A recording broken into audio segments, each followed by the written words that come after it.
Di sebuah desa terpencil di Jawa, proyek pembangunan jalan tol besar sedang berlangsung. Pemerintah dan perusahaan kontraktor berjanji proyek ini akan membawa kemajuan dan meningkatkan ekonomi wilayah sekitar. Namun, warga desa tidak menyambutnya dengan sukacita. Mereka percaya lokasi pembangunan jalan itu melewati hutan keramat yang sejak lama dianggap tempat tinggal para leluhur dan makhluk tak kasat mata. Pak Surya, mandor proyek, bukan tipe orang yang percaya tahayul. Baginya, pekerjaan adalah pekerjaan. Jangan dengarkan omongan orang kampung. Kita di sini buat kerja, bukan main-main, ujarnya dengan lantang saat briefing pertama di lokasi. Namun, sejak hari pertama, ada yang terasa tidak beres. Malam pertama, seorang pekerja bernama Anto tiba-tiba histeris di tenda tempat para pekerja beristirahat. Ia berteriak-teriak seolah melihat sesuatu yang menakutkan. Ada perempuan. Dia berdiri di sana, matanya merah, rambutnya panjang sampai tanah. Teriak Anto sambil menunjuk ke arah gelap di tepi hutan.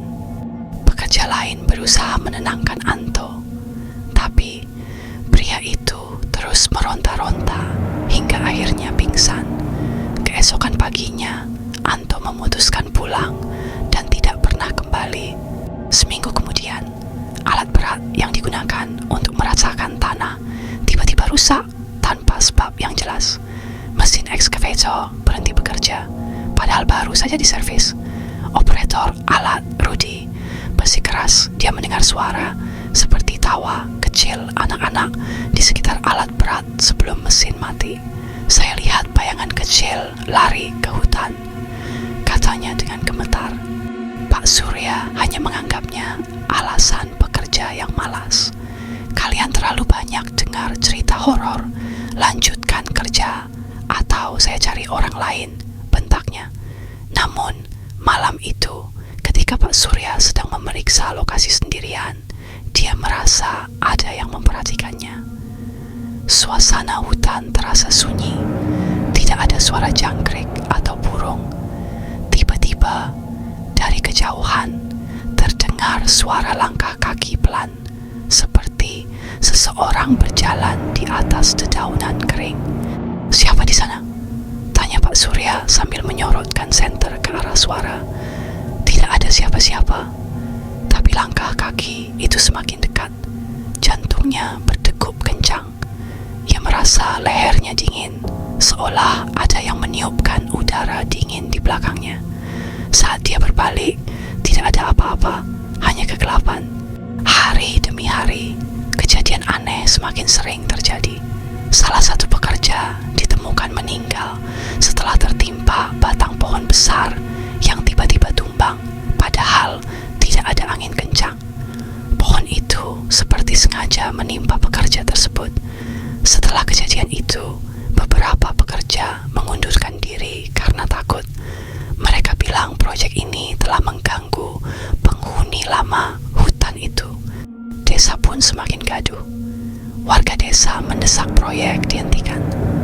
Mereka percaya lokasi proyek adalah tempat keramat, di mana arwah leluhur dan makhluk halus tinggal. Seorang tetua desa, Pak Wiryo, mencoba memperingatkan Pak Surya. Anak muda, kalian sudah mengambil hak mereka. Kalau tidak mau celaka, hentikan ini semua. Tanah ini bukan untuk diganggu. Namun, Pak Surya menolak mentah-mentah.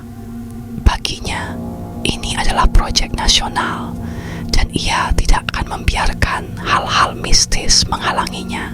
Puncaknya terjadi pada malam Jumat Kliwon. Para pekerja sedang beristirahat di tenda setelah seharian bekerja. Tiba-tiba, lampu-lampu di lokasi proyek padam serentak. Suasana menjadi gelap gulita. Beberapa pekerja menyalakan senter, namun cahaya itu terasa redup. Dari kejauhan, terdengar suara seperti derap langkah kaki banyak orang mendekat. Siapa itu? Teriak salah satu pekerja.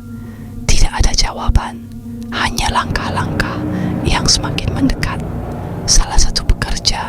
melihat sosok-sosok bayangan berdiri, berjajar di tepi hutan. Ada puluhan, mungkin ratusan. Mereka hanya berdiri, diam, memperhatikan. Lalu terdengar suara tawa perempuan yang mengerikan, diikuti oleh suara tangisan anak kecil. Para pekerja berlarian ketakutan. Sebagian jatuh, sebagian lagi hanya berdiri mematung seperti orang linglung. Malam itu tidak ada yang berani tidur. Keesokan harinya, Pak Surya menemui Pak Wiryo. Dengan wajah pucat dan mata merah akibat kurang tidur, ia akhirnya meminta bantuan. "Apa yang harus saya lakukan, Pak? Tolong, mereka tidak mau pergi," katanya dengan suara bergetar. Pak Wiryo hanya menghela napas panjang. "Kalian harus mengembalikan apa yang sudah diambil. Kalau tidak, mereka akan terus menuntut tumbal." Ritual dilakukan malam itu juga. Pak Wiryo membawa sesajen berupa ayam hitam, bunga 7 rupa, dan air kembang. Namun, ketika ritual hampir selesai, terdengar suara gemuruh dari dalam tanah. Tanah di lokasi proyek tiba-tiba ambles, membentuk lubang besar. Pak Surya yang berdiri paling dekat dengan lubang tersedot ke dalam. Ceritanya menggema di tengah malam, sebelum akhirnya hilang ditelan kegelapan. Tubuh Pak Surya tidak pernah ditemukan. Proyek itu dihentikan selamanya. Lokasi itu kini menjadi hutan kembali, tertutup oleh cerita-cerita menyeramkan. Konon suara langkah kaki dan tawa perempuan masih sering terdengar di malam hari, seolah mengingatkan siapapun yang datang bahwa tempat itu bukan untuk manusia. Terima kasih telah menyaksikan tayangan kami.